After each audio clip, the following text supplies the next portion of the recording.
Para vocês é possível, excepcionalmente, amanhã começar a aula às 8. Escrevam aí no chat, sim ou não. Professora, deixa Diga, eu lhe Eva. falar.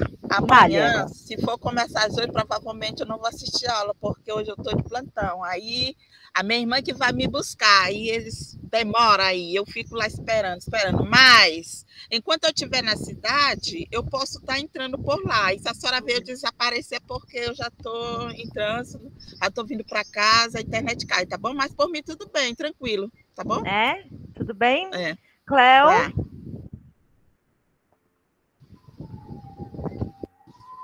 Obrigada, viu, Eva? Oi. Tudo bem a aula amanhã começar às 8? Tudo. Beleza. A Nádia falou que tudo bem, a Thay também, a Paty também. Cris, tudo bem a aula começar às 8 amanhã só?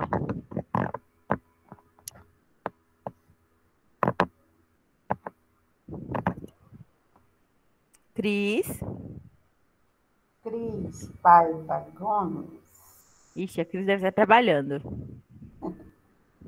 Bom, vamos lá. Então, a princípio, gente, vocês estão vendo o texto?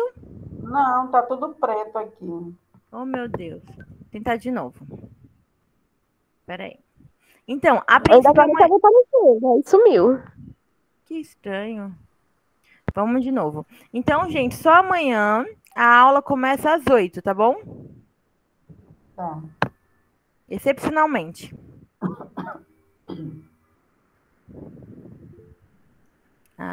Aqui.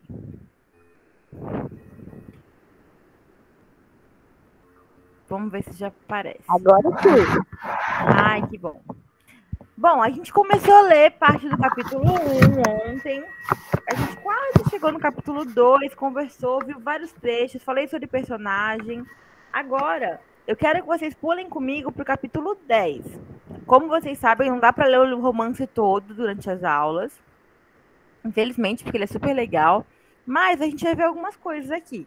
Nessa parte do capítulo 10 que a gente vai ler, eu quero que vocês prestem atenção na caracterização dos personagens, pelo menos. Principalmente, né? Como é que o autor ele constrói cada personagem? Tá bom? Dá para perceber como as características dos personagens e como é que a narradora vai mostrando, como é que ela fala, se refere a cada um deles. Tudo bem? Uhum. Então vamos lá.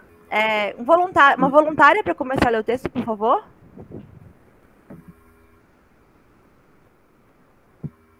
Ninguém? Ninguém? Eu posso ler. Ai, obrigada, por favor. Ai, peraí que eu fiz besteira. Rapidinho, que eu vou mudar aqui. Ai, gente. Eu vou tentar deixar um pouquinho maior a letra. Agora isso aqui, como é que eu tiro? Nessa setinha do lado aí. Não é do lado. Não. Cadê? Nessa embaixo aqui, ó. Peraí. Qual não, aqui, ó. Do lado. Do ladinho essa setinha que tem pro lado. Qual lado, Thay? Do lado do perto é onde tem exportar aí. Exportar, tá aqui. Aí pro lado aqui. Vem mais pra cá. Pro lado da barra de rolagem. Pro lado da barra de... Do texto. Na outra. Aqui? Aí, essa setinha embaixo. Ai, gente. Ajuda. Ah, achei. Obrigada, Thay. Aê! Deixa eu aumentar um pouquinho aqui. Tá muito grande, né?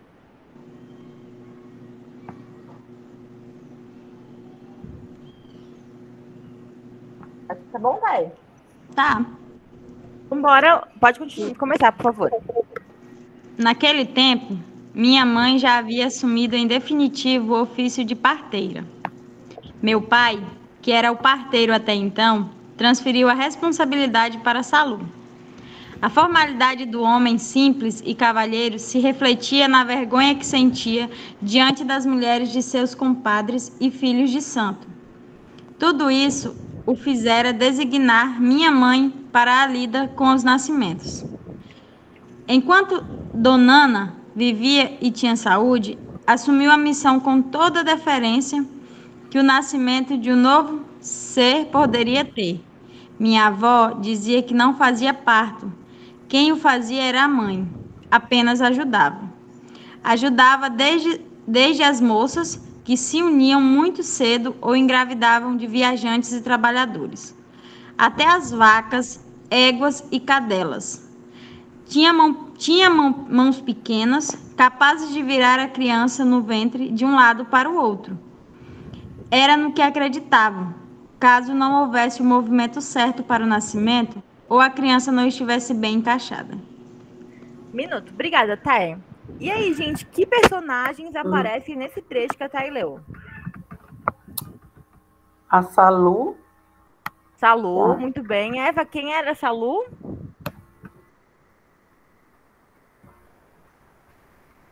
Ajudem a Eva, gente. Quem era Salu? Era a mãe das mãe, era o apelido, né, que ela dava. Isso mãe mesmo. mãe da Bibiana e da Belonice. Isso mesmo, da Bibiana e da Belonice, a Salu. Então, ela começa a narrativa falando minha mãe, na primeira linha, naquele tempo, minha mãe apresenta e depois já troca o nome. A responsabilidade para a Salu. Então, ela já chamou de mãe e depois já virou Salu, o nome da mãe dela. Ok. Quem mais? E como é que ela caracteriza E esse professora? Salu? Pode falar, Eva. Salu, eu acho que pode ser feminino ou masculino, porque eu conheço um senhor chamado Salu. Podia sim. Mas pelo texto a gente vai vendo que, ó, naquele tempo minha mãe já havia assumido o ofício de parteira. Aí ela vai falando que a mãe dela era parteira. Aí depois continua falando do pai, que o pai dela transferiu a responsabilidade para Salu, para a mãe dela, porque ele ficava sem graça com as mulheres ali na hora do parto, não é isso? Mas tem razão, é um substantivo que pode servir para os dois. Professor, achei interessante que ele sentia as crianças com o pé, né? Aonde? Ele, quando ele ia ver as mulheres grávidas, ele sentia na barriga das mulheres com o pé, para não ter que estar pegando muito nas mulheres. É por isso que ele passou Olha isso. a vez para Ele era respeitado, viu, Nádia? né? Então, aproveitando aqui o comentário da Nádia, olha como é que a Bibiana caracteriza o pai dela. Formalidade do homem simples e cavalheiro. Ele é um cavalheiro, com LH. Quer dizer o quê? Ele era gentil, ele tomava cuidado com as mulheres. Ele não queria mostrar nenhum tipo de abuso com as mulheres. Legal. No parto, a mulher fica ali assim, exposta de todos os jeitos, né? E ele queria ser um cavalheiro, por isso ele passou para a mulher dele essa função. E o que ela fala? Vamos lá. Nesse trecho e nos outros trechos que vocês já leram, como é que a Bibiana caracteriza o pai dela? Quem era esse chapéu grande?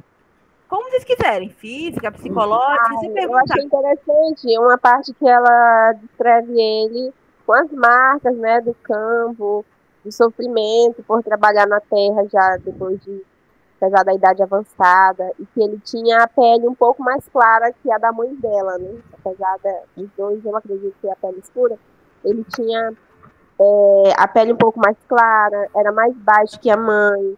Aí já passando pro outro lado, ele era respeitado, né? Ele era respeitado tanto pela função que ele tinha pelas duas funções, né?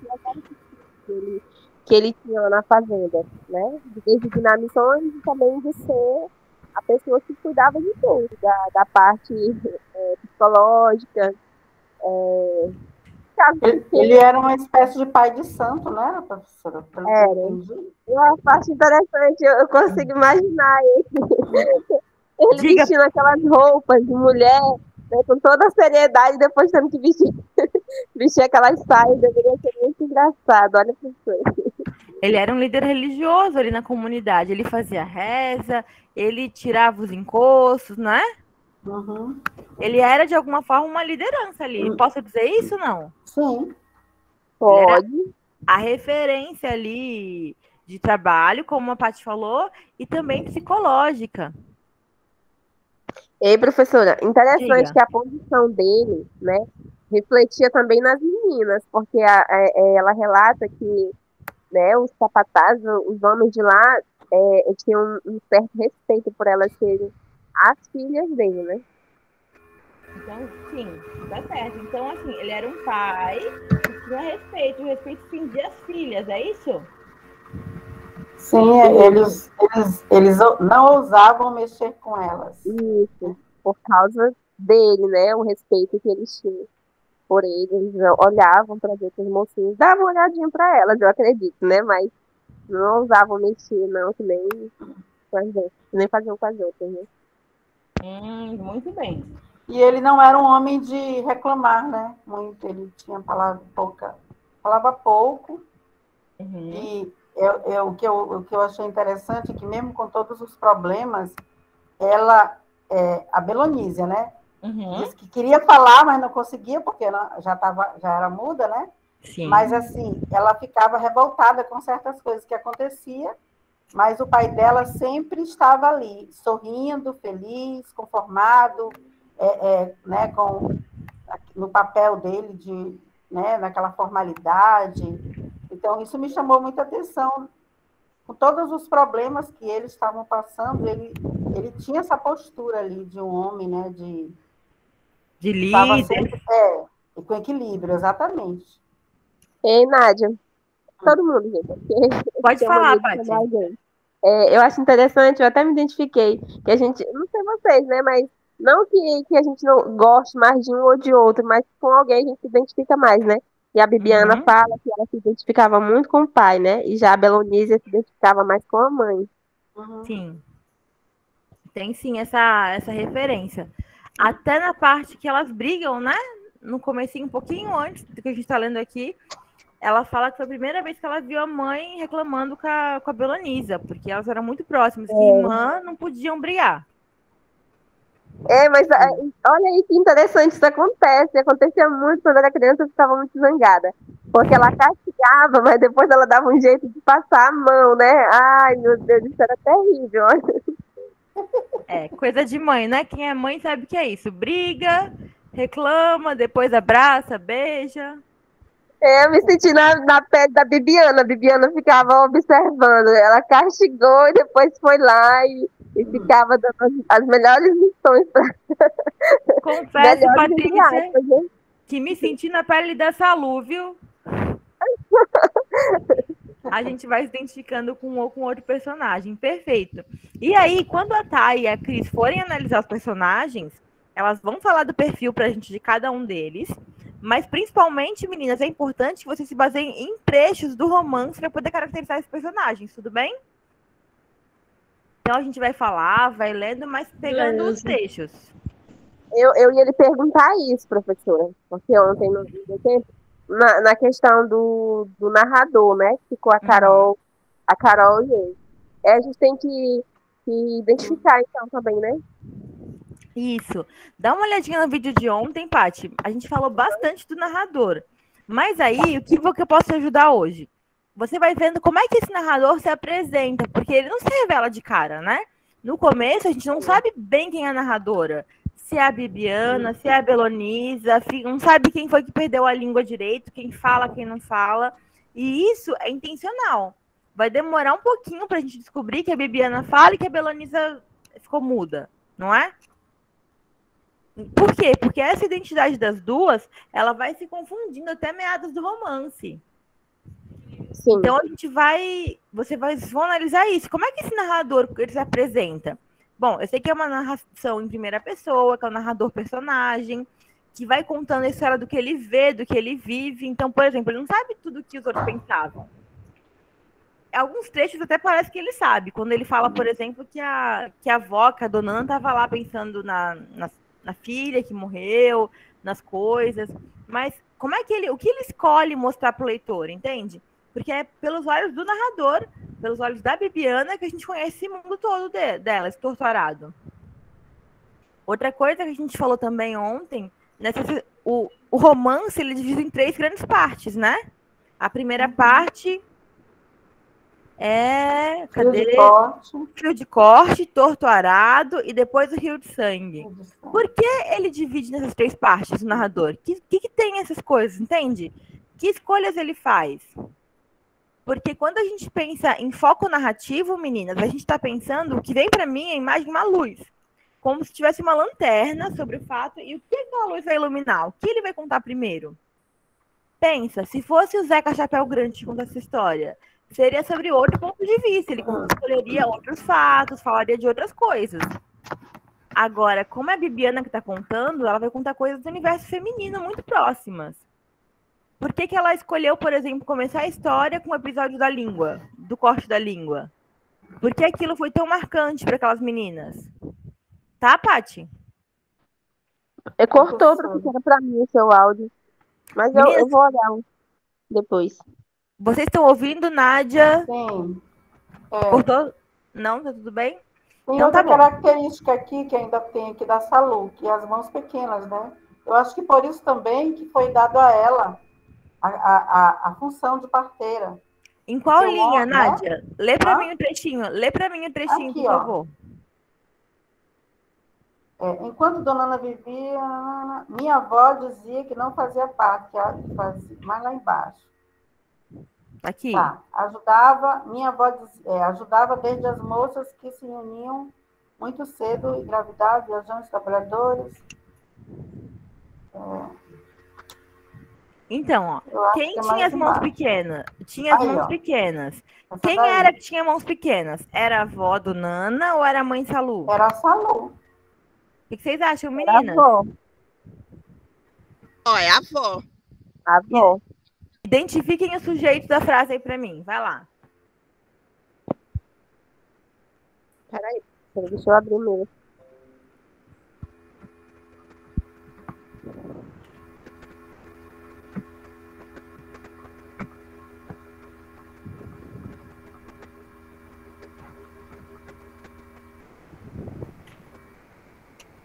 Era a avó mesmo. Era a avó. Porque quando ela fala aqui, ó, minha avó dizia que não fazia parte. Ela falou isso lá atrás também. Quem o fazia era a mãe. Apenas ajudava. Aí, logo em seguida, né, ajudava desde as moças, se uniam muito cedo, engravidavam de viajantes, trabalhadores, até as vacas, éguas e cadelas. Aí, ponto seguido novamente. Aí tinha mãos pequenas, vírgula, capazes de virar a criança no ventre de um lado ao outro. Era no que acreditavam, caso não houvesse movimento certo, pronto. Era a avó, sim. Ah, então era a avó que... Então a gente tá falando daquela caracterização da avó, da Dona Ana, que a gente comentou ontem também. Por que Dona Ana e não Dona Ana, né, meninas? Então, e aí, essa Dona Ana, como é que vocês me explicam a figura dela? Quem era essa avó?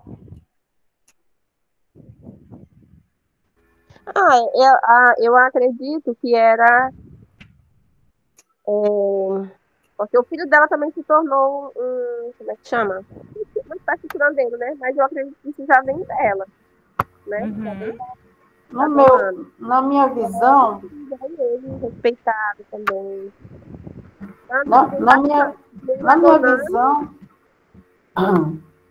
Na minha visão aqui, o que eu pude entender, professora, eu já entendi diferente da Patrícia.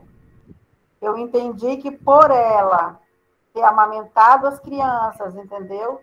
Ter feito esse papel ali, é como se fosse uma mãe também. Porque ela... Ah, não foi ela, não. Quem amamentou foi a outra. Eu estou misturando tudo. Não, um apelido carinhoso de vó, porque cuidava também, vó com mãe, né? É que eu estava misturando a questão das duas gêmeas que estão lá na frente. Tu tá lembrando, Nádia? Tu tá lembrando da mãe de pegação. E ela fazia os partos, aí ela ficava com esse título de mãe de pegação. Até que lá na frente, as meninas também... eu ia também perguntar isso para a professora. Ela não dá esse título para o pai, né? Ou para o homem que pega, mas como ela fala da mãe de pegação, eu acredito que o pai também poderia ter esse nome, só troca o nome, pai pela mãe, né? Pai de pegação, porque as meninas, quem pegou foi um homem, né? Sim. Aí então, acredito, será que chamava também pai de pegação, mãe de pegação? Mas vocês não acham, gente, que todo esse universo, apesar do Zeca Chapéu Grande ter um papel importante nele, é o universo das mulheres? Em que a Dona Ana faz ali o parto, em que a Salu assume o caso, e que a Bibiana que conta a história. Não parece? Para mim, parece pouco provável que tenha um pai de pegação. Parece um universo muito feminino. Tanto que, apesar do Zeca Chapéu Grande fazer os partos, às vezes, olhar lá as mulheres, assim que ele tem a oportunidade, ele passa para a mulher dele. Mesmo ele sabendo de muita coisa. É a impressão que fica para mim. O que vocês acham? Interessante mesmo. Não, tudo vai acumulando para isso, né? Olhando para um passado bem longe.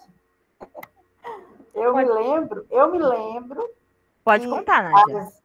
As madrinhas eram como mães, essas mulheres que faziam parto, não era do meu tempo, mas eu ouvia falar, muita gente dizia, eu nasci na casa, né, uma casa de palha, nasci não sei aonde, foi fulana que fez meu parto. Então, essas pessoas que faziam parto, era como se fosse alguém muito importante também, é como se fosse alguém da família, eles tinham uma consideração muito grande. Né? Então, eu acho que tem a ver aí mais ou menos com isso, né? Que ajudava aí a questão de ser avó, os avós. Eu lembro que meu pai me ensinava que quem tinha cabelo branco, a gente tinha que tomar bênção. Uhum. Então, todas as pessoas mais velhas, principalmente quem tinha cabelo branco, na hora que eu via um senhor de cabelo branco, eu já tomava bênção. Uhum. Não era parente, não era ninguém que eu conhecia, mas eu tinha que tomar bênção porque eu tinha aprendido assim, entendeu? O que a Nádia está levantando são os valores sociais, os princípios de uma comunidade, de uma época. É isso? Sim, acho que é por aí mesmo. Tem a ver com o social mesmo. Pode falar, social Eva. E familiar, né? É a mesma social coisa. E familiar. Oi. Essa história aqui, só para completar a Nádia, que a Nádia disse que não é desse tempo, eu sou desse tempo, sim. Que eu já tenho quase 60 anos. Isso é um caso que aconteceu na minha família. O meu irmão mais novo, a minha mãe teve ele em casa. E a parteira que pegou ele. Então, aquele tempo, era considerado como a outra mãe, porque pegou a criança. Aí, viu? E é verdade. Meu irmão hoje tem 46 anos. Então, aí naquele caso dizia que era a cegonha que estava trazendo o bebê, ó, a história. E as crianças acreditavam que era a cegonha, mas depois, com o passar do tempo, a gente descobriu que não era. Menino curioso. Descobri que a cegonha não era bem a cegonha, né, Eva?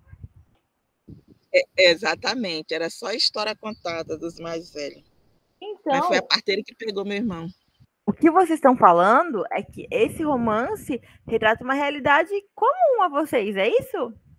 Que apesar de ter sido escrita na Bahia, é muito próxima aqui de Roraima também, não é? Eu acho que pelas épocas, né? Não tinham hospitais, não tinha... Os hospitais eram só em cidades grandes, quem morava em fazendas, quem morava em lugares distantes, as crianças nasciam, no caso aí, né, como está se falando de trabalhadores rurais, nasciam nos barracões, nas casinhas de palha, e com as casas são todas de barro, né, de taipa, que eles chamam. Então, era normal naquela época, né? Hoje em dia, não. Hoje em dia, se uma criança nascer assim, eu acho que é por uma questão mesmo de não ter mesmo como ter chegado, né? Mais no hospital. Mas hoje em dia a facilidade é maior. Hoje mudou bastante coisa. Mas, bom, eu tinha bebê faz pouco tempo, faz pouco mais de 1 ano e meio. E aqui em Roraima tinha uma maternidade só há pouco tempo atrás. Ainda é assim? Vocês sabem? Acho que é assim. Eu não conheço, eu só conheço. As outras é particular, né? Mas maternidade mesmo só tem uma. Então, será que não tem crianças nascendo por aí ainda fora da maternidade? Acho que sim, nos interiores tem. No interior tem diversos. Eu mesma já fiz 2 partos. Olha só, tá vendo? Se precisar, só chamar a Maria Nádia. Deixa eu lhe falar. Diga, eu tenho uma colega que ela trabalha junto comigo. Aconteceu aqui bem em Boa Vista, aqui no bairro. A minha colega pegou uma criança, porque a mãe estava no trabalho de parto e não deu tempo, ela não falou logo que estava sentindo a dor. E a minha colega que pegou lá na casa dela, no bairro aqui que mora. Aí Olha só. depois que a criança vê que ela cortou o umbigo, é que chamou o SAMU. Aí o SAMU fez outros procedimentos e levou a mãe para o Pra hospital. maternidade, é.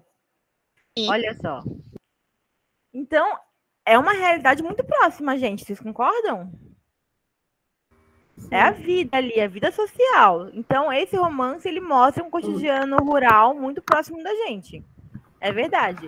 E que talvez nas grandes cidades seja pouco comum, aqui, perto do campo, do interior, isso é muito próximo. É isso? Sim. Perfeito, Sim. meninas. Pulem um pouquinho comigo lá. Vamos para o capítulo 12. Hoje vamos passar no gostinho dos trechinhos. Vamos lá, página 58, capítulo 12. Já passamos mais um tempo, já nasceu o bebê, a Crispina já teve o bebê. Vamos lá, saber sobre como é que é esse espaço. Quem vai trabalhar com o espaço é a Nazaré, a Thaís e a Shaina. Alguma delas por aí? Não. Deixa eu ver aqui. Não.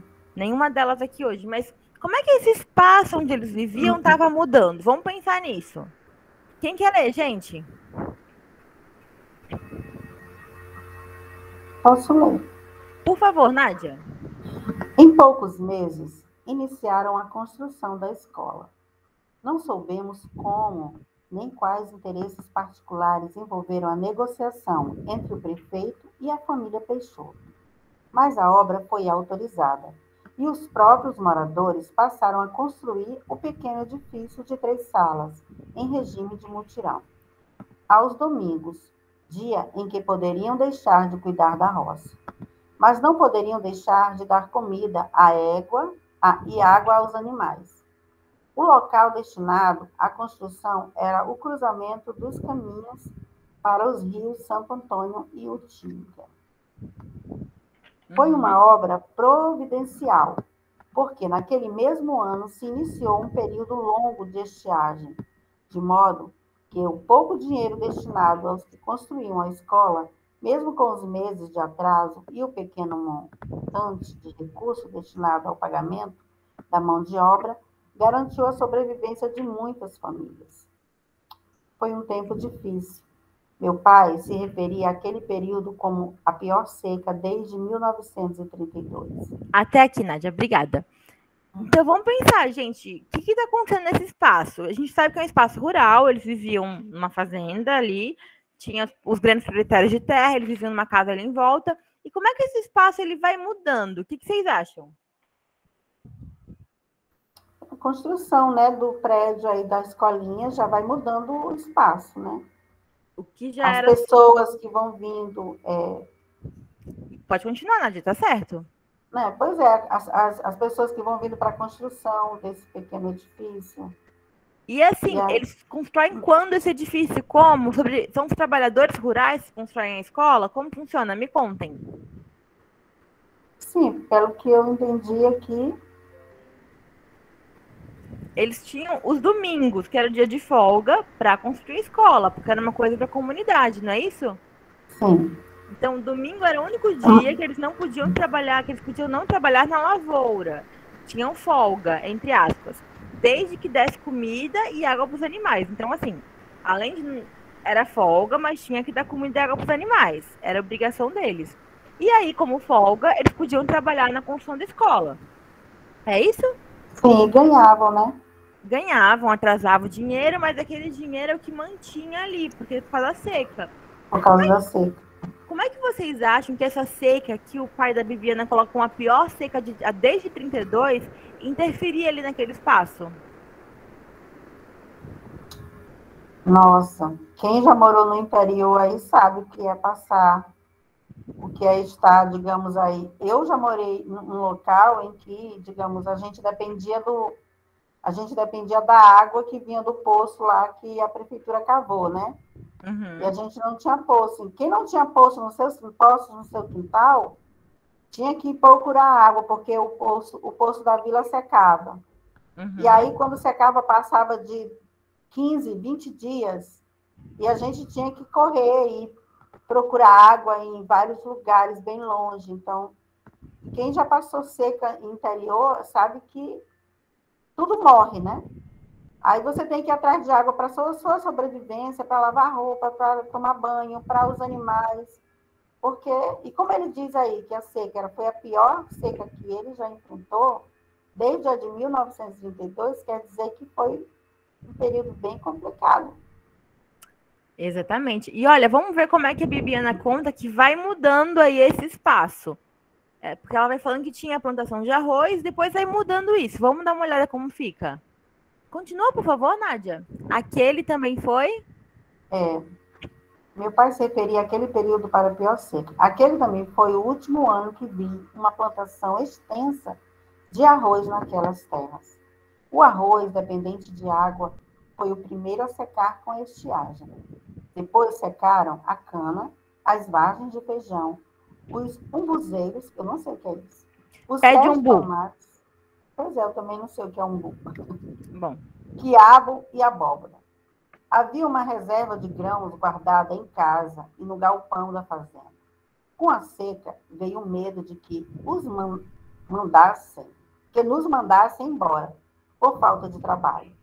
Depois veio o medo mais imediato da fome. Os grãos passaram a rarear. O feijão acabou antes do arroz. E do arroz restava muito pouco.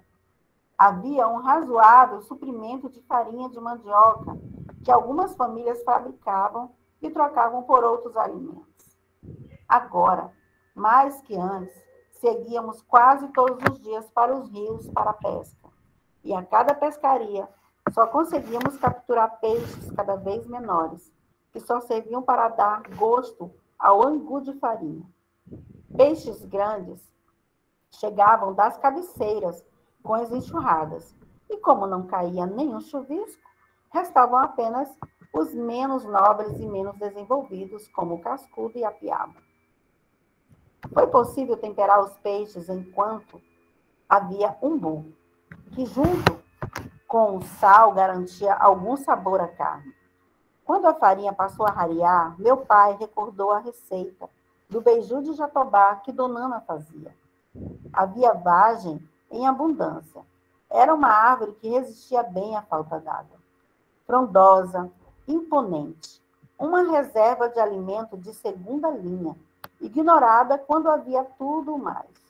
Assim comemos beiju de jatobá por meses, até enjoar. Disputamos a palma com o gado da fazenda. Havia uma parcela de terra destinada ao seu plantio. O cacto que se destinava à nossa alimentação estava em nossos quintais. Quem não foi previdente em ter sua própria plantação de palma, que acabaria com o passar dos meses, tinha que contar com a solidariedade de um vizinho para garantir o cortador na mesa, guisado no azeite de dendê. Também havia as caças, mas no alto da estiagem era mais fácil encontrar as carcaças dos animais mortos pela falta de alimento do que achar algum para ser abatido. Os veados eram escassos. Ai, cadê? aqui, ó. Ah, tá. Desculpa. Seja pela caça ou pela falta de água nas áreas de sequeiros. Com muito esforço, os veados bebendo água nos marimbus, mas estavam cada vez em menor número. A paca, muito apreciada, não dava as caras na mata, nem capivara, nem cutia. Era possível capturar algumas aves, como o jacu, inhambu e juriti, mas elas quase não tinham carne. Então, nos contentávamos com o gostinho dos ossos. Houve até o caso de uma família em pau de colher, contou tia Ermelina, que morreu depois de comer uma sariema, no desespero da fome. A ave tinha comido uma cascavel e sua carne estava impregnada de veneno peçonhento. Só mais um pedacinho e a gente para aqui. Com mais frequência, conseguimos um teiu, fácil de encontrar porque comia as carcaças dos animais mortos. Do gado minguado sem pasto das caças abatidas pelas estiagens. Então, bastava ficar à espreita onde houvesse bicho morto para acossá-lo. E se não os comêssemos, certamente eles comeriam nossa carne magra. Minuto. Obrigada, Nádia.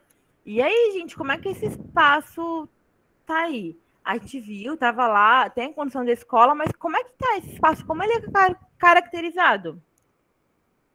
O que vocês me contam?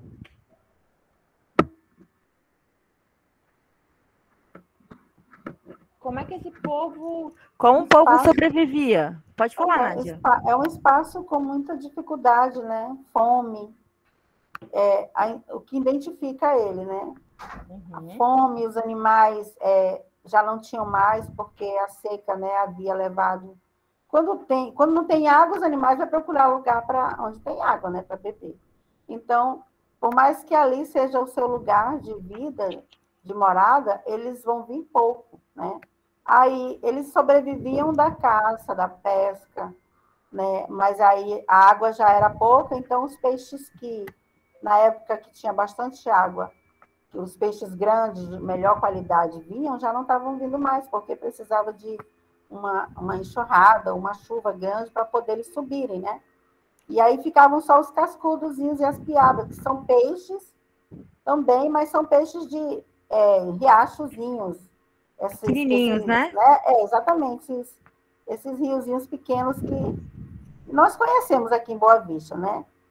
E aí a gente começa a ver essa vida deles observando a nossa vida também, porque aqui em Boa Vista isso para nós é normal. Esse tipo de situação, eu acho que a maioria dos roraimenses já passaram. Quem mora no interior, né? Quem já morou. Perfeito, Nádia. A Alessandra tinha comentado no chat das moças primeiro, né? Das parteiras que eu não tinha visto. Desculpa, Alessandra, que tinha a mesma fama de médica. Tanto mandavam ir atrás dela para fazer os partos. E agora ela comenta que é uma situação de miséria extrema, e é verdade. E a Nádia está compartilhando com a gente que é uma situação que a gente conhece aqui em Roraima. A gente sabe o que existe, o que acontece. Pode falar, Patrícia. A senhora ainda viu, eu escondi minha mão. Eu vi. Ah, professora, é isso aí mesmo que vocês estão falando. E um buzeiro, eu não conheço, mas eu já assisti um documentário, eu não sei se é esse. Mas lá pro Nordeste, eles fazem até um suco, né? Não sei se é essa fruta mesmo. Não sei se eu estou identificando bem. Mas é uma fruta assim redonda. É isso, professora? Vou mostrar aqui para vocês o que é umbu. Aí eu vi, foi a Regina Casé uma vez, num documentário, falando sobre ele. Eu pesquisei no Google. Essa palma, eu nunca comi, mas deve ser gostosa, porque as pessoas... sertão, né? Guardava água, né? E aí no sertão isso é normal, né? Eles têm muito isso lá. Meu pai falava dessas coisas, que meu pai, ele nasceu no Ceará. E eu já nasci aqui. Mas ele conta dessas misérias aí que estão falando aí no doutorado. Ele fala, ele dizia assim para nós: minha filha, do céu urubu e da terra o cururu, o resto tudo pode se comer. É isso mesmo, professora. Repete, Nádia. Do céu urubu e da terra o cururu, o resto tudo pode ser comido. Ou seja, a gente só não pode comer urubu e nem o sapo. O sapo. Né? E, Nádia, era por isso que tu comia os ossinhos, né? Da Juriti. Pois é. Eu como até hoje Juriti. Eu amo Juriti. É isso aí mesmo, professora. É isso aí mesmo. O que é Juriti sou eu agora. O que é Juriti? Juriti é um passarinho. Não tem a... Eles dão nome... Quando ele é grandão, eles dão nome de... Não é pomba, não. Eu esqueci aqui. Não. Galega. Que eu achava engraçado quando eu era criança, né? Galega, porque aqui em Boa Vista, galega já tem um nome assim, meio pornográfico. Aí o pessoal dizia assim, vamos ali pegar umas galegas. Eu sorria demais. Até hoje eu acho engraçado. Galega tem uma característica pornográficas? Porque quando eu era criança, era dado o nome do pênis do homem também, essa característica, né, de Nossa. chamada de galega. Sei lá. Mais uma que eu aprendi com vocês. Outro dia alguém falou que levou uma mijada de fulano. Eu falei, oi? É normal também, a gente sabe que é mijado. Eu aprendi. Eu literalmente imaginei alguém mijando em outra pessoa, fazendo xixi na pessoa. A primeira vez que eu ouvi essa pronúncia também eu achei isso, mas depois é que eu entendi que era uma bronca, né? Levou uma bronca, chamaram a atenção da pessoa, não é isso? Exato.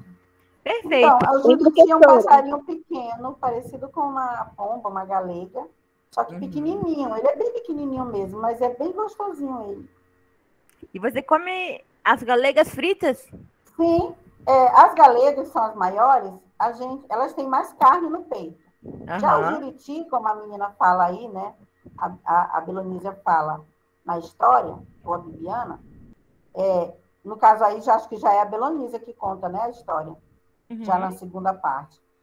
Ela fala certo, porque realmente a Juriti, ela tem um peitinho bem pequenininho, é bem aquela carninha pouquinho, o resto tudo é osso. Mas é gostoso, a gente corta tudinho, tira as penas, frita e dá uma farofinha boa. Olha só. Nádia, para mim a Juriti era a maior. Não, é a pequenininha. A Juriti para mim é a maior e a vermelhinha que elas falam aí, que é a sangue de boi, era a menorzinha. Olha não, só. tu pesquisa e vê o tamanho delas. A sangue de boi, que eu sei, já é outra coisa. Olha E só. Nádia, Oi. tu conseguia pegar Juriti como? A Alessandra estava na Arapuca. Eu fazia arapuca. A gente tinha em casa um riflezinho pequeno. E meu filho gosta de vai para os interiores. Aqui mesmo em Boa Vista tem muito. Aqui nos campos, aqui, a gente vai em umas áreas ali que a gente tem lote, e ele vai só porque ele leva só para para matar a Juriti. Ele mata de 10, 15. Olha, para comer a Juriti, tá vendo? Vamos compartilhando aqui as experiências. Arapuca, com rifle. Olha eu pegava também da Arapuca. Arapuca também, Eva? Era. Eu não sei se eu ainda sei fazer arapuca, mas eu pegava tanto a Juriti quanto aquela galinha do mato, que eu não lembro o nome. Ela é maior um pouco. Perfeito. A Nambu, uma coisa assim. Ó, o umbuzeiro, pelo menos a foto dele tá aí, gente. Esse fruto aí. A árvore. Pois é. Essa fruta é do sertão, né? Sim. Porque eu nunca vi essa fruta. Não é típica daqui, né?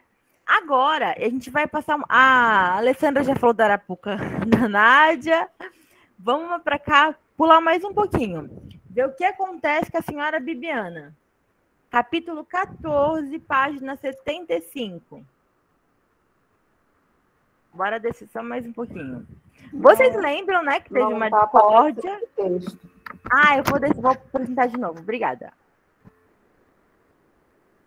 Vocês lembram que pouco para trás... Cadê o capítulo 14? Peraí. Vocês lembram que pouco atrás teve uma disputa entre as duas, quando apareceu um certo primo severo. Vocês acompanharam isso? Sim. Chegou lá os familiares, o primo, começaram a disputar, brigaram, fizeram as pazes. Agora o primo severo aparece de novo na história. Sim. E já leva a Bibiana com ele. Isso aí, Nádia. Bora lá. Quem quer ler esse trechinho pra gente? Um trecho da Bibiana e do Severo. Legal. Bora, Patrícia. Vai, Patrícia. Professora, eu sou muito ruim para ler, ó. Sério? Não a leitura em si, mas os meus olhos não ajudam. Entendi. Esses olhos verdes agateados. Olha. Carne, né, Nádia? Tá bom, vou ler. Obrigada, Nádia. Pode ler. Fui tomada por uma intensa ansiedade quando comecei a sentir tonturas e enjoos, quase diários. Tinha 16 anos e já havia visto muitas mulheres da fazenda pegarem barriga. A primeira coisa a me causar repulsa foi o beiju de Jatobá. Saía devagar para o quintal, distante de casa, para colocar para fora o que não caía bem. Não iria aguentar olhar para minha mãe e meu pai e explicar o que estava acontecendo. Me preocupava ainda mais a reação de Belonísia. Se estivesse mesmo grávida, teria que deixar a casa e ir morar com Severo. Isso significava que nossos laços seriam menos esgarçados. Não eram meros laços de irmãs. Havia o que nos unia de forma irremediável nos últimos 10 anos. Embora preservássemos nossas individualidades, fortalecemos uma ligação muito íntima, gestos e expressões que somente nós sabíamos interpretar. Além disso, havia a minha desconfiança dos sentimentos que Belonísia nutria por Severo, embora naquele instante fossem menos intensos que no passado. De qualquer forma, ela não receberia a notícia muito bem. Poderia ser doloroso. Continuava a encontrar Severo e deitávamos junto na terra, em lugares mais afastados da vista de qualquer pessoa. Quando levantávamos, ele retirava do meu cabelo a palha seca acumulada no chão. Sentia a minha preocupação. Isso. Estava dispersa, preservava pouco do que me falava e compreendia tudo pela metade. Quando comuniquei minhas suspeitas que minhas regras não haviam descido, senti seu rosto se iluminar. Assim como eu estava aflita por tudo que teria que enfrentar quando meus pais descobrissem. Vi em suas expressões sentimentos diversos, dos que me afligiam. Severo ficou eufórico. Subiu numa jaqueira de fronde vistosa, naquela atmosfera de galhos secos, e retirou um fruto do seu tronco para comermos juntos. Abriu a jaca viscosa com o facão que trazia junto ao corpo. E sorriu. O leite grudento minando da casca aumentou ainda mais minha náusea. Mas gostei tanto de vê-lo agitado que comi 2 bagos, num esforço tremendo para fazê-lo descer pela garganta. Era jaca mole e eu regurgitava tentando engolir, até que prendi a respiração para mantê-lo em meu estômago. Ele voltou a falar sobre o desejo de sair pela estrada e continuarmos a estudar, tentar a sorte. Não queria ficar trabalhando pelo resto da vida em Água Negra. Aqui já não tem mais trabalho, dizia. Talvez seja a hora de seguirmos. Você vem comigo. Aquela ideia me deixou mais atordoada. Não tinha condições de pensar em nada. Era coisa demais acontecendo comigo e o mais imediato a fazer era domar meu corpo. Depois contar tudo a meus pais e enfrentar Belonísia. Era ela quem mais me preocupava e mais ocupava meus pensamentos. Imaginar que seria mãe não havia me deixado com a mesma empolgação que vi no semblante de Severo. Não aludia a nenhum sentimento especial, pelo menos até aquele momento. O tempo foi passando e a barriga começou a despontar. Como eu estava mais magra, acho que ninguém notou, a não ser eu mesma na hora do banho, no rio. Me tornei mais solitária, sentia mais tristeza do que empolgação por tudo. Qualquer coisa me fazia chorar. Quando vi o tempo passar, quis Severo, ele mesmo falar com meus pais. Disse que não poderíamos adiar a confissão, e quanto mais o tempo passava, pior para todos. Meu primo era jovem, mas tinha um senso de responsabilidade admirável desde criança. Aqui. Obrigada, Nádia. E aí, galera, o que a gente aconteceu aqui no texto?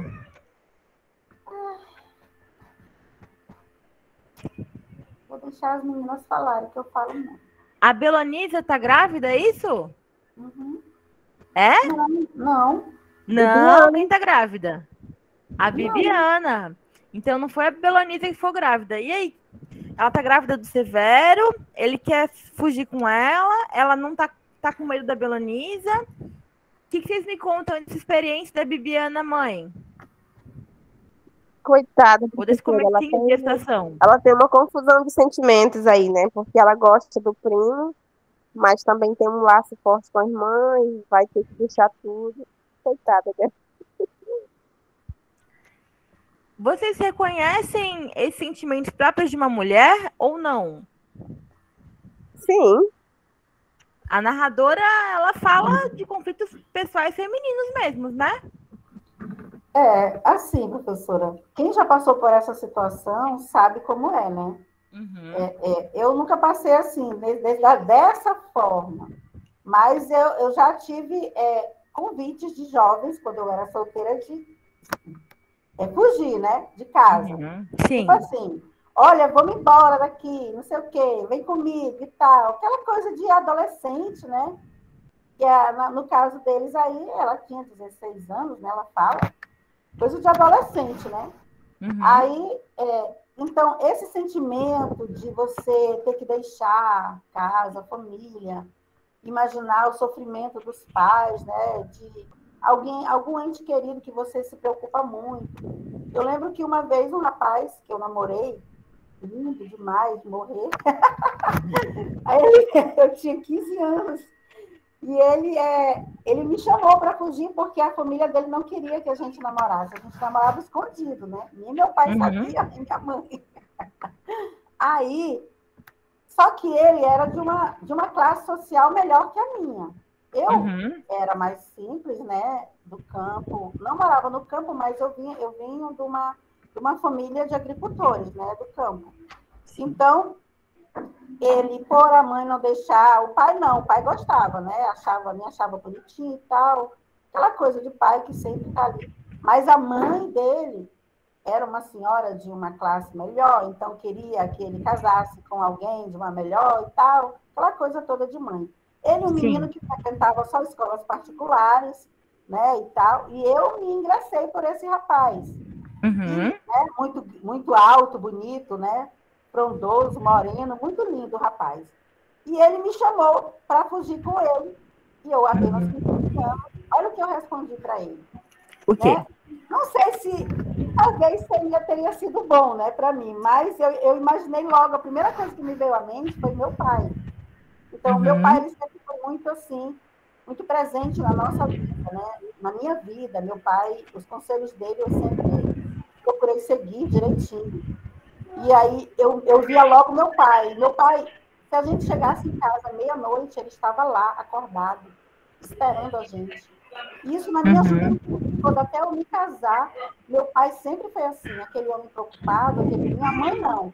Mamãe chegava, ela estava roncando, dormindo, papai estava lá, acordado, esperando os filhos. Diferente, né? Que isso é o papel realmente da mãe. Então eu me preocupei, eu disse a ele, eu digo, eu não posso fugir com você. Por quê? Eu jamais daria esse desgosto ao meu pai. Então, nesse momento, eu lembrei, quando eu estava lendo a história da Filonice falando, né, a história da Bibiana, eu me lembrei dessa época, desses sentimentos que a gente tem realmente, quando a gente passa por algum processo assim na vida. E assim, minha vida é cheia de percalços, de coisas. Eu não vou falar muito de mim aqui, vou falar da Bibiana. Mas olha só que a Nádia... Obrigada, Nádia, por ter compartilhado com a gente sua experiência. E olha só que ela está falando, que ela se viu na pele da Bibiana, a personagem. A situação que o autor criou, que a narradora está contando, tem vera semelhança, podia ter sido verdade, né? E uma coisa que é interessante a gente pensar de novo nas figuras do autor, do narrador, dos personagens, para não confundir uma coisa com a outra. Se a gente pensar, o Itamar, o autor do livro, é um homem, mas ele constrói a narrativa tão bem que a gente entende a Bibiana, a gente consegue ver situações típicas do universo feminino. Aos náuseas, a questão, a barriga despontando, a insegurança, a proposta de fugir. Vocês percebem? Quando o professor Silvio comentou com a gente na outra aula da engrenagem da narração, uma narração bem construída, que o autor ele pode simular o que ele quiser, ele pode escrever o que ele quiser. Então, a gente, apesar de ter um autor que é um homem, ele constrói narradoras que contam coisas muito próprias do universo feminino.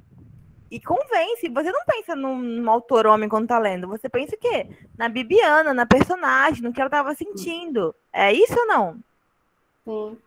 Sim, hein, professora? Uma coisa que eu acho muito interessante é que ela fala que ela não consegue ter, naquele momento, eu acredito que pela preocupação, o mesmo sentimento que o primo tem em relação a ser mãe, né? Ele ficou muito empolgado.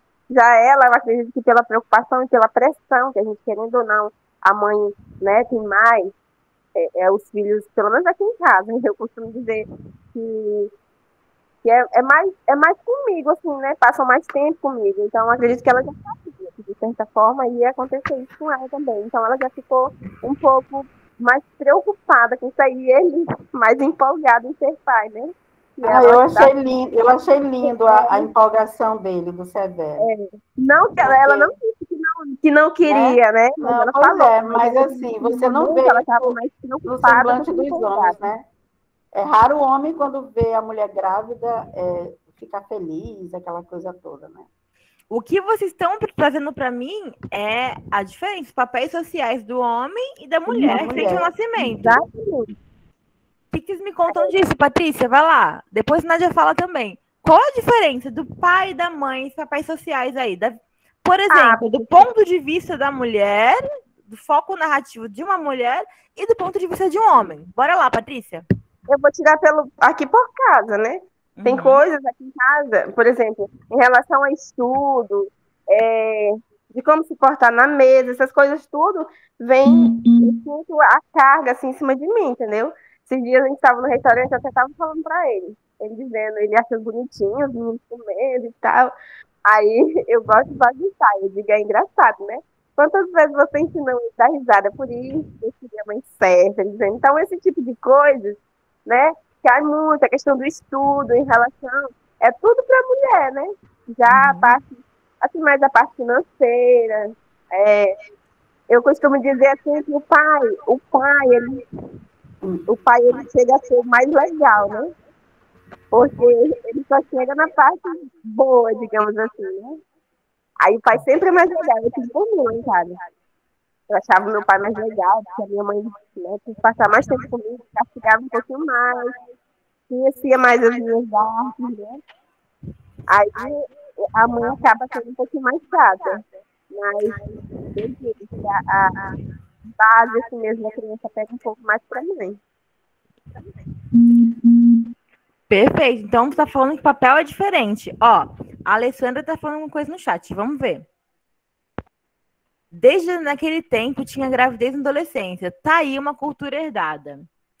Alessandra, a gravidez na adolescência já é longe, já vem de longe. E esse próprio termo adolescência, pra gente, é muito recente, viu, gente? Naquela época, a menina... É verdade. Já era mulher, né? Não era adolescente, era uma mulher.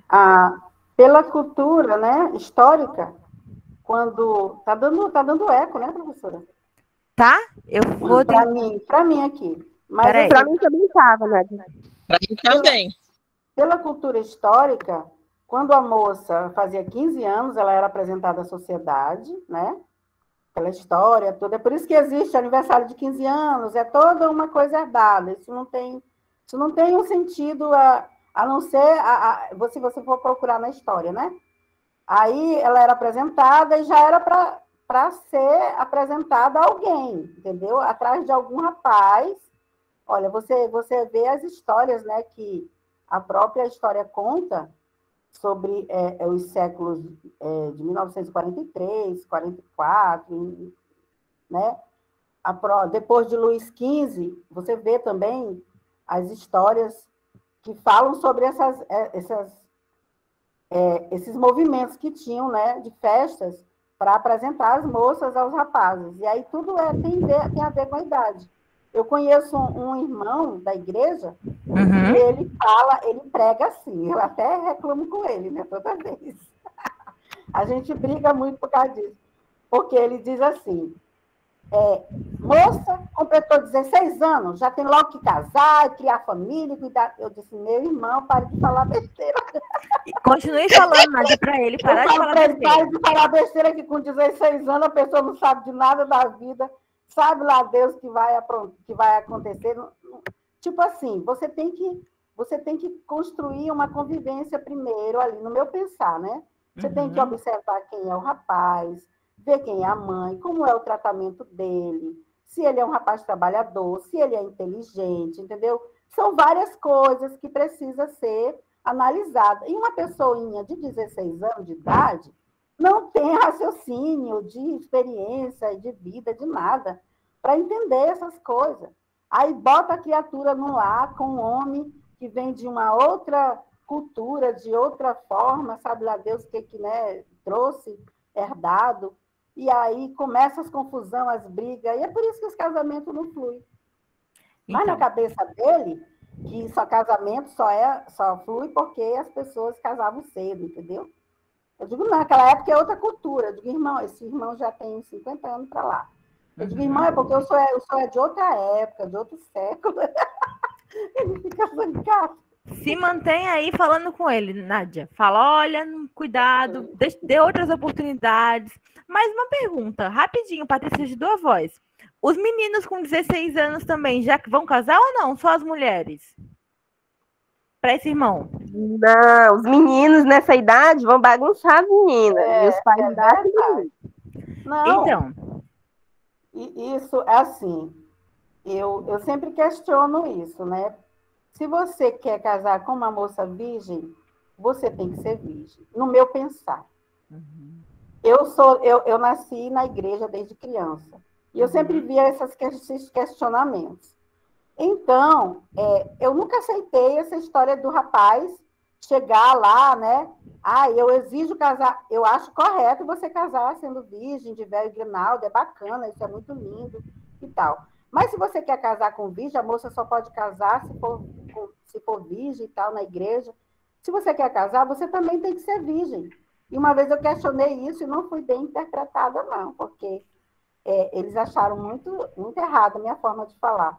Mas eu digo, olha, se tu quer uma joia rara que não foi tocada, eu também quero, né, não? Porque só a mulher tem que ser essa joia rara intocada. O homem já tem que ter várias experiências, ter pintado e bordado, aprontado e feito um monte de leseira. Aí a mulher não pode. Quando a mulher faz, a mulher é escrachada, eu não vou usar as palavras de baixo calão aqui, porque, né? Então, eu nunca gostei. Então, eu nunca mudei meu jeito de pensar, né? É sempre assim. Eu acho que eu estou ficando pior porque eu estou estudando e estou tendo conhecimento do que realmente são os nossos direitos, né? Perfeito, Nádia, é isso mesmo. Patrícia, pode continuar a compartilhar com a gente? Levantou a mão.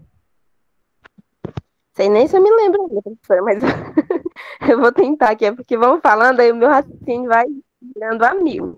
Mas acredito que fosse a questão do casamento, né? Que a gente estava comentando. Que o pai escolhe, né? E como a gente começou a nossa disciplina, falou um pouco sobre a Bíblia, eu lembrei das passagens bíblicas, né? Em que os pais davam filhos em casamento, né? Uhum. Né? E biblicamente geralmente dava certo. Porém, né, me lembro de uma vizinha, né, quando a gente morava no sítio, lá no Entre Rios, e eu me lembro que uma menina muito jovem, muito bonita, né, o pai dela arrumou um casamento para ela e foi igual na Bíblia. Vocês estão me ouvindo? Oi. Tô ouvindo, Paty. Ah, tá. Aí ele trabalhou na casa desse vizinho nosso por muito tempo. E a mocinha lá, né? Tipo Jacó e Raquel. Isso, preparando aí a menina e o rapaz trabalhando. Mas o rapaz, entre aspas, né? Era um irmão da igreja também. Só que ele já é bem mais velho que ela. Aí esses dias a gente conversando em um grupo, né? De pessoas que moravam no interior, a gente fez um grupinho. Então, a gente conversando, ela disse pra ela que o dia do casamento dela, alguém lembrou, nossa, o dia do teu casamento foi muito legal. Aí estavam lembrando, né, de coisas que aconteceram naquele dia. Aí, olha o relato dela, ela disse, pra vocês foi um dia legal, mas pra mim é como se eu estivesse caminhando pra morte. Nossa, aquilo partiu a nossa alma, ó, porque a gente não conhecia, né? Não conhecia a história, né? Não sabia o que acontecia ali. Nós, eu digo assim, os outros pessoais, né? Mas a gente morava ali perto, né? Bem vizinho, a gente escutava os gritos dela, de quando os pais batiam muito, né? Eles eram muito rígidos mesmo. E a gente sabia, né? Porque elas também gostavam muito do meu pai, então elas davam um jeito de fugir, né? Ali por detrás do açude, iam lá para casa e contavam cada situação, sabe? Aí, quando ela relatou essa questão do casamento dela, né, que foi o pai que arrumou, e que ela não se sentia nada feliz, que foi a fase da vida dela, né? Mas mesmo nessa fase, ainda teve 2 filhos e depois o casamento não foi para frente, né? E Mas tá aí. olha que sério. Mas quando... Pode Não, falar, professora. então pode continuar, Patrícia. É que a Milena chegou aqui querendo participar da aula. Mamar. Querendo mamar. Mas olha que sério, Amei. gente. A Patrícia está trazendo um depoimento. Isso aconteceu na igreja, Patrícia, também, nessa comunidade? Na igreja. Eram pessoas de uma religião bem, assim, bem conservadora mesmo, né? E elas passaram, 2 delas passaram por isso, né? As outras 3 não, porque elas já eram mais, né, de uma época em que elas conseguiram. E todas, detalhe, todas elas fugiram de casa. Todas sim. Todas fugiram desse ambiente de opressão, não é isso? Isso. A outra casou e ficou em casa, né? Morando ali pertinho. Aí depois o rapaz levou, eles moraram pra lá e se separaram. Essa ficou assim. A outra fugiu de casa, né? A mais velha fugiu. E as outras 3 todas fugiram. Todas elas. E o irmão, olha que interessante. A senhora falou aí da figura do homem, né? O menino, ele era solto. Solto mesmo, né? Ele, acredito que se ele quisesse namorar, que na época ele não namorava, né? Mas se ele quisesse, tinha uma boca nos Estados Unidos, não podia nem abrir a boca, mas o menino, Jesus misericórdia. O menino, ele abria a boca era só pra falar asneira. Uma coisa boba mesmo. Mas não nem ficar perto. Então, o que vocês estão falando para mim? O que vocês estão falando para mim, Patrícia, é que a sociedade tem se mantido como forma de oprimir as mulheres. E o que a Nádia trouxe aí é que ambientes como a igreja, o aspecto social, principalmente no ambiente rural, é um sistema patriarcal muito grande. Em que, como você disse, eles têm que fugir de casa para fugir disso, é isso? Que são obrigadas a casar com pessoas que elas não conhecem, homens mais velhos. E o interessante hoje, que, né, muitos anos depois, as pessoas julgam elas, né? Ah, porque estão, assim, elas são bem abençoadinhas hoje, né? Mas são livres, se sentem livres. Eu, como conheço a história, fico na minha, né? Eu sei por que elas estão assim. Eu acredito, né, que elas tentam recuperar uma época que não pode ser recuperada, né? Que foi a adolescência, o brincar. Então, hoje, elas fazem o que elas não fizeram na época que era para ser feito, né? Então, essas mulheres, elas foram oprimidas o tempo todo. E aí é importante, gente, a presença de, como a Nádia falou, de pessoas dentro das comunidades, porque a gente vive em comunidade, né? Seja igreja, seja social, seja centro comunitário, sejam sindicatos. É importante a presença dessas mulheres, nossa presença, pois é, a Nádia falou que caiu na pressão, casou na pressão. É importante nossa presença para defender o papel da mulher, nossos direitos. Se a gente pensar, poder votar é muito recente para a gente, né? Poder votar, ter os direitos, e ainda hoje na universidade, nas igrejas, nas casas. Como é que é o papel das mulheres? Nossa sala, nossa disciplina hoje é uma disciplina formada por mulheres só. O fato, eu como mulher, ser doutora, tá aqui dando aula para vocês, puxa, já é uma vitória, né? Como é que os filhos são criados? Como é que o papel social? E o que se defende hoje da mulher? É uma grande conquista, né? Nádia, e a gente está num momento que os valores, os direitos estão sendo questionados de novo. Em que pessoas falam que não, a mulher tem que ficar em casa mesmo, não tem que trabalhar, ou a mulher tem que obedecer o marido, o pai, o irmão. A gente está num momento histórico que muitos valores, muitos direitos conquistados por todo mundo estão sendo reivindicados de volta. E aí é papel nosso, em nossos ambientes sociais, culturais, familiares, de questionar isso, de conversar. Mas aí, é isso? Ela não pode mesmo? Ela é obrigada a casar com 16 anos? Vocês percebem a gravidade disso, gente? Sim, nossa. É grave. Mas até hoje isso é normal. Acho que quase todas as famílias passam por isso. Ou a gente já viu alguém, né? Porque, assim, é normal você dizer, ou você ver o pai ou o marido dizer que você não vai para lugar tal, como se estivesse falando com com o filho dele, mas está falando com você. Como se tivesse autoridade sobre você. Como se uma autoridade de repressão, entendeu? Uma autoridade que eles adquiriram já da família cultural, que a sociedade colocou em anos e anos atrás. E os anos vão passando e eles não vão se modernizando, né? Eles vão ficando no passado. E aí, é por isso que há as brigas, os problemas conjugais. Mas num passado que convém só o homem, né, Nádia? Porque hoje muitas mulheres trabalham. E o dinheiro da mulher é bem-vindo na casa, não é isso? Ah, é verdade. Não, isso mas não é isso. É isso, sim. É normal assim. A mulher, ela tem certa liberdade até a página 2. Porque tudo bem ela trabalhar, mas ela tem que dar conta de casa sozinha. Como falaram, dos filhos, de tudo, não é isso? Sim. O dinheiro dela entra para a economia familiar. O papel social dela, ela estuda, mas vai até certo ponto, entende? Eu tô falando que é importante a gente questionar esses valores, ensinar nossos filhos, participar dos movimentos sociais, dos movimentos religiosos, nas comunidades familiares e questionar isso. Quando a Patrícia fala, olha, eu fico na minha, não julgo aquelas meninas, mas a gente precisa julgar mesmo? As mulheres têm que julgar umas às outras mesmo, as atitudes, a gente tem que, ou falar como ela falou, olha, eu conheço a história, eu sei o que ela passou, eu me solidarizo com aquela moça. Vocês percebem, gente? Eu, no meu ponto de... Eu já tenho uma visão assim, professora, não é questão de julgar, né? Eu acredito que... eu entendo a forma da Patrícia falar, né? Porque não quer se meter, porque é um ambiente que, né, cria vários outros problemas, você vai se meter. Então, assim, eu tenho uma postura hoje que a pessoa chega para mim, conta o assunto, e eu fico na minha.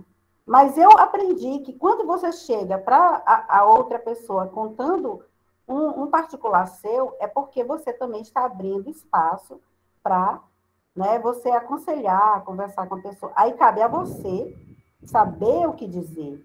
E pode ser um pedido de ajuda, né, Nádia? Né? Exatamente. Ter consciência do que fala. Porque quando a gente aconselha alguém, fala algo, você tem que ter a responsabilidade de saber que aquilo ali pode fluir para o bem ou para o mal daquela pessoa, seja o que você fala, ou o que você aconselha. Hoje, eu estava vendo na internet uma reportagem que dizia que o estado de Roraima é o mais perigoso e violento para as mulheres do Brasil. Sim, faz tempo que isso está na mídia, né? E ainda é assim. Pois é, eu li uma reportagem ontem que dizia que aqui em Boa Vista, na capital, num bairro próximo, São Bento aqui, uma mulher foi esfaqueada pelo companheiro e morreu.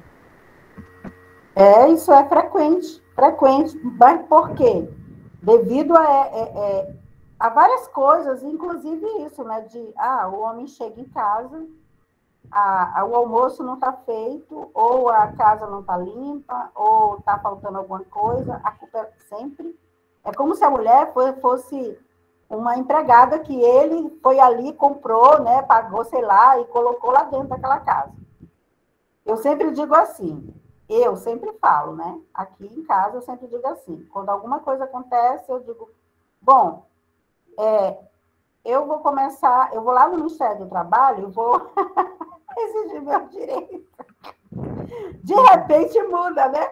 Mas a gente, de vez em quando, em casa, a gente tem que apresentar, mostrar que a gente sabe o direito da gente. Que a gente não está dentro da casa como empregado de ninguém. Porque você lava a roupa, você cuida da casa, você faz almoço, você cuida de criança, você, entendeu? É uma longa jornada. E você não recebe um centavo, você às vezes não recebe nem muito obrigado. Isso, ninguém vê. Agora, é como se aquilo ali fosse sua obrigação, entre aspas, mas uma obrigação, não uma obrigação, como se diz assim, paternal, é uma obrigação de... Mas trabalhista, né? Como você está falando. Trabalhista, exato. Olha só, a Alessandra está comentando aqui no chat, gente. Minha bisavó casou com 12 anos. Aí ela não cozinhava, só sabia brincar. Tinha 12 anos, né, menina? E o marido chegava da roça e não tinha nada pronto. Então, ele pegou e devolveu ela para os pais dela. Ela demorou para casar, porque ficou com má fama, porque não serviu como mulher. Olha esse relato. Não Já sabe. pensou uma criança com 12 anos de idade, eu andava de calcinha, professora. Ela Eu devia brincava ter de acabado de boneca. menstruar.